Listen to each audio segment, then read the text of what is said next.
अस्सलामु अलैकुम वरहमतुल्लाह। आज हम इमाम गज़ाली की फ़ेमस किताब the incoherence of the philosopher तहफ़्फ़ुज़ अल-फ़लासिफ़ा के लेक्चर नंबर 7 में हैं। लेक्चर 6 के अंदर हमने फिलॉसफर्स ने जो प्रूफ दिए थे उसको डिस्कस किया था नंबर 11 तक, और अब हम नंबर 12 में इमाम गज़ाली फरमा रहे हैं the objection to their proof is in two respect. ये मतलब दो तरीके से जो प्रूफ फिलॉसफर्स ने दिए हैं उन पे ऑब्जेक्शन किया जा सकता है। और अब हम ऑब्जेक्शन की बात करते हैं, और मैं रिक्वेस्ट करूंगा कि इस लेक्चर से पहले आप पिछला वाला लेक्चर 6 देख लें ताकि आपको क्लैरिटी रहे जो हम आज डिस्कस करेंगे। सो नंबर 13 में वन ऑफ दिस कि पहला जो ऑब्जेक्शन है, द फर्स्ट ऑब्जेक्शन फरमा रहे हैं one of this is to say with what argument would you deny one who says कि कौन से आर्ग्यूमेंट से आप इस चीज को डिनाई करेंगे उस शख्स को जो ये कहता है। और क्या कहता है? The world was temporarily created by an eternal will that decreed its existence at the time in which it came to be। कि कायनात एक वक्त में क्रिएट की गई एक इटर्नल विल, यानी कि एक अजल से एक विल थी जिसने उसकी कायनात की पैदाइश को, उसकी एग्जिस्टेंस को एक वक्त पर मुकर्रर किया कि इस मुकर्रर वक्त पर वो वजूद में आएगी। That the preceding non existence continued to the point at which the world began. और कायनात की जो नॉन एग्जिस्टेंस थी, कायनात का नहीं होना, बस उस वक्त तक था जब तक कि उस विल ने डिफाइन नहीं किया था टाइम को कि इस टाइम पर कायनात वजूद में आएगी। That existence prior to this was not willed. कि कायनात का वजूद जो है उस वक्त से पहले विल नहीं की गई थी, यानी कि अल्लाह ताला ने विल नहीं किया था कायनात को। And for this reason did not occur. और क्योंकि अल्लाह ताला ने विल नहीं किया था कायनात को, इसलिए वो वजूद में नहीं आई तब तक जब तक कि उसने एक टाइम मुकर्रर नहीं कर दिया कि हाँ भाई इस वक्त में कायनात का वजूद होगा। That at the time in which the world was created is was will by the eternal will.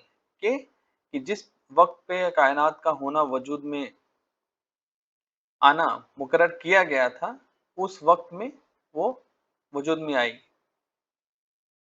And for this reason it was created. और इस वजह से, क्योंकि अल्लाह ताला ने विल किया था कि इस वक्त में, मतलब कि जैसे हमें पता है कि 14.8 बिलियंस ईयर्स एगो कायनात का वजूद हुआ। मान ले ये आज है टुडे, और ये 14.8 बिलियंस जो साइंस कहती है बिग बैंग। तो अल्लाह तबारक व तआला ने इससे पहले का जो वजूद है कायनात का वो नॉन एग्जिस्टेंस था, वो नहीं था। तो एग्जैक्टली इस वक्त पर अल्लाह तबारक व तआला ने विल किया था कायनात यहाँ से वजूद में आएगी और फिर कायनात आगे चलेगी। ठीक है। What is there to disallow such a belief and what would render it impossible? कि अगर कोई शख्स ये अकीदा रखता है जो अभी इमाम गजाली ने डिस्क्राइब किया, और यही अकीदा अहले सुन्नत वल जमात का है कि इस अकीदे को कौन सी ऐसी आर्गुमेंट है, कौन सा ऐसा सवाल है जो ऐसे अकीदे को रद्द कर सकता है और इसको इम्पॉसिबल साबित कर सकता है। कि हमारा ये अकीदा है मुसलमानों का, अहले सुन्नत वल जमात का, कि अल्लाह तबारक व तआला ने कायनात को वजूद में लाने के लिए एक वक्त मुकर्रर किया कि इस वक्त में कायनात का वजूद होगा, और उससे पहले कायनात वजूद में नहीं थी। सिंपल सी बात है। तो फर्स्ट ऑब्जेक्शन ये है कि वो आर्ग्यूमेंट दे रहे हैं कि ये अकीदा है, इसको डिसप्रूव कैसे किया जा सकता है। कि उन्होंने अकीदा दे दिया। सब फिलोसफी में एक चीज होती है कि फॉल्सिफिकेशन, कि किसी थ्योरी को अगर आपको सही साबित करना है तो आप उसको फॉल्सिफाई करें 50 तरीके से। अगर फॉल्सिफाई नहीं कर पाए, इसका मतलब ये है कि वो हाइपोथेसिस या थ्योरी वो सही है। तो यहाँ पर इमाम गजाली ने थ्योरी रख दी, कॉन्सेप्ट रख दिया, अकीदा रख दिया। अब फरमा रहे हैं कि इसको आप फॉल्सिफाई कर सकते हैं क्या? आप फॉल्सिफाई करें, इसको इम्पॉसिबल कैसे साबित करेंगे? अब इसके ऊपर ओपोनेंट में से, मतलब ओपोनेंट जो है यानी कि फिलोसोफर, वो ये कह सकते हैं। अब जो इमाम गजाली ये किताब लिख रहे थे उस समय वो फिलोसोफर भी बन गए इस तरह, अगर फिलोसोफर इब्ने सीना या इब्ने फराबी या जो भी फिलोसोफर होते तो वो इस आर्ग्यूमेंट का 13 नंबर में जो इमाम गजाली ने दिया उसको कैसे रिस्पॉन्स करते। तब उस रिस्पॉन्स को इमाम गजाली खुद बयान कर रहे हैं। फरमाते हैं दिस इज इम्पॉसिबल, ये इम्पॉसिबल है। फिलोसोफर ये कहते हैं कि ये इम्पॉसिबल है। It's impossibility is very clear है, और इस ये इम्पॉसिबल होना इसका बहुत क्लियर है। For the temporal occurrence is necessitated and caused, कि जो टेम्पोरल अकरेंस है कि किसी शय का होना वो जरूरी है, और उस जरूरत के लिए उसका एक कॉज होना जरूरी है। ठीक है। And just as it is impossible for an event to exist without a cause, और जिस तरीके से किसी इवेंट का एग्जिस्ट करना बिना किसी कॉज के इम्पॉसिबल है, एंड दैट विच नेसेसिटेट इट्स, और जो उसको नेसेसिटेट करता है और जो उसको वाजिब करता है, it is impossible for that which necessitate a thing to exist with all the conditions of its being necessitating all the conditions of its principles and causes fulfilled, such that nothing at all remains awaited and then for the necessitated effect to be delayed। ये समझने में थोड़ा मुश्किल होगा तो मैं इसको आसान कर देता हूँ। यहाँ पे इसका लुब्बे लुबाब ये है कि कॉज एंड इफेक्ट जो है वो फिलोसोफर कहते हैं कि वो साइमल्टेनियस होता है। अब वो ये कह रहे हैं कि अगर कोई इवेंट है, कोई इवेंट अगर हो रहा है, ठीक है, तो इवेंट होने के लिए उसका कॉज जरूरी है और उस इवेंट का एक इफेक्ट भी होगा। ठीक है। तो पॉइंट फिलोसोफर्स के ये है कि अगर कोई कॉज एग्जिस्ट कर रहा है और उसकी सारी कंडीशंस फुलफिल्ड है, यानी कि उस कॉज के पास पावर भी है, उसके पास विल भी है, उसके पास रिसोर्सेज भी हैं उस इवेंट को करने के लिए, तो अब ये नेसेसिटी है, वाजिब है कि ये इवेंट होगा और उसका इफेक्ट दिखेगा। कॉज जो है वो इफेक्ट को डिले नहीं कर सकता, यानी कि उसके पास पावर भी है, विल भी है, रिसोर्सेज भी हैं, उसके पास ये सब है, तो वो इवेंट का होना डिले नहीं कर सकता।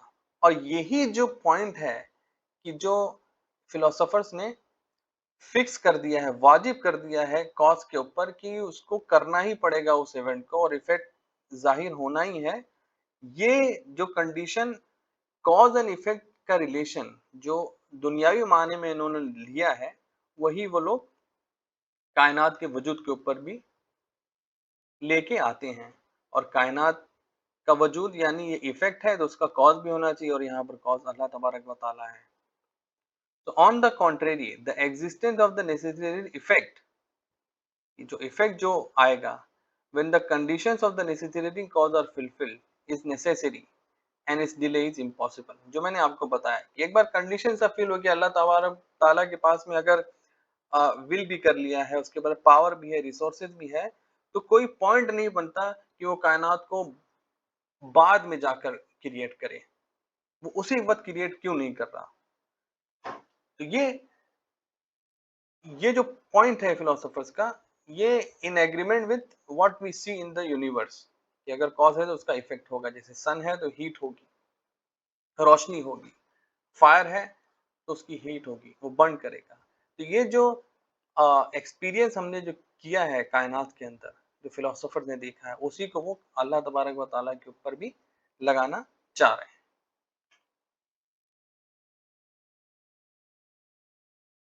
अब इसके आगे चलते हैं। बिफोर द वर्ल्ड्स एग्जिस्टेंस, कायनात के वजूद से पहले, द विलर एग्जिस्टेड, यानी कि विल करने वाला एग्जिस्ट करता था। The will existed, the will भी एग्जिस्ट करती थी, and its relation to what is will existence, और उस विल का रिलेशन जिस चीज से है वो भी एग्जिस्ट करती थी, यानी कि कायनात। No willer came into existence anew, मतलब द विल करने वाला वो नया नहीं आया है इस कायनात एग्जिस्टेंस के अंदर। No will came into existence anew, कि कोई विल इस कायनात में नई नहीं आई है, एग्जिस्टेंस में नहीं आई है जो नई हो। And no relation that did not exist came to exist for the will anew, और जो रिलेशन है विल का जो होने वाला है उससे, जो ये जो रिलेशन है वो भी नया नहीं है। For all this is change, क्योंकि अगर विल करने वाला यानी कि कॉज विल भी है, और विल का रिलेशन किससे? कायनात से है। यहाँ पर यूनिवर्स लिखते हैं कि ये है, वो एग्जिस्ट करता था, विल भी एग्जिस्ट करती थी, और इसका जो रिलेशन है इससे वो भी एग्जिस्ट करता था। क्योंकि अगर मान ले कॉज था और विल नहीं थी, इसका मतलब ये है कि कॉज को विल करने के लिए अपने अंदर कोई चेंज लेके आना पड़ेगा, यानी कि विल उसके पास नहीं थी, पहले नहीं थी, अब विल आया। तो अगर विल आया तो ये एक चेंज है, समझ रहे हैं? For all this is change. How then did the object of will come into existence anew? अल्लाह तबारक व तआला तो चेंज से पाक है, वो स्पेस एंड टाइम से परे है, तो उसके अंदर तो चेंज नहीं आ सकता। So how did the object of will, कि जो यूनिवर्स है, ऑब्जेक्ट ऑफ विल अभी हमारे डिस्कशन में यूनिवर्स है, कायनात का वजूद में आना है, will come into existence anew, कि वो कैसे अचानक से वजूद में आ गया। कि अगर ये अचानक से वजूद में आया है, इसका मतलब ये है कि अल्लाह तबारक व तआला ने जो विल नहीं किया था, तो विल भी मौजूद नहीं थी। तो इसका मतलब ये है कि उसके अंदर चेंज आया, और चेंज अल्लाह तबारक व तआला के अंदर आ नहीं सकता।